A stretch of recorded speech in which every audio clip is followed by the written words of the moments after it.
মুমিনুল হকের লড়াকু ব্যাটিংয়ে কানপুর টেস্টে প্রথম দিন শেষে ভারতের চেয়ে এগিয়ে বাংলাদেশ দল। দর্শক, 20টি বিঘ্নিত ম্যাচে দ্বিতীয় টেস্টে টসে জিতে ফিল্ডিং করার সিদ্ধান্ত নেয় স্বাগতিক ভারত।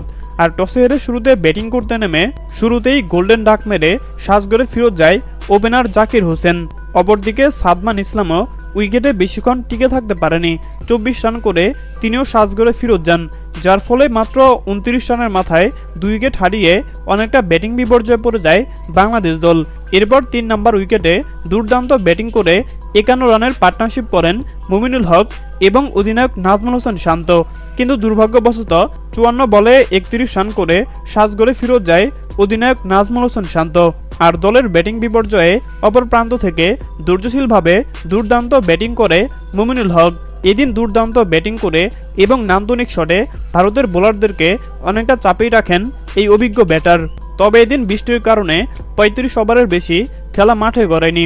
এদিন প্রথম দিনের খেলা শেষ করে 3 উইকেট হারিয়ে 107 রান সংগ্রহ করেছে বাংলাদেশ দল।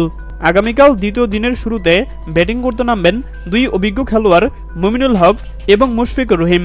হ্যাঁ দর্শক, আপনাদেরকে বলছি, আপনাদের কি মনে হয় বাংলাদেশ প্রথম ইনিংসে কত রান করতে পারবে বলে আপনি মনে করেন? জানিয়ে দিন আপনাদের গুরুত্বপূর্ণ মতামত আমাদের কমেন্ট বক্সে। ধন্যবাদ।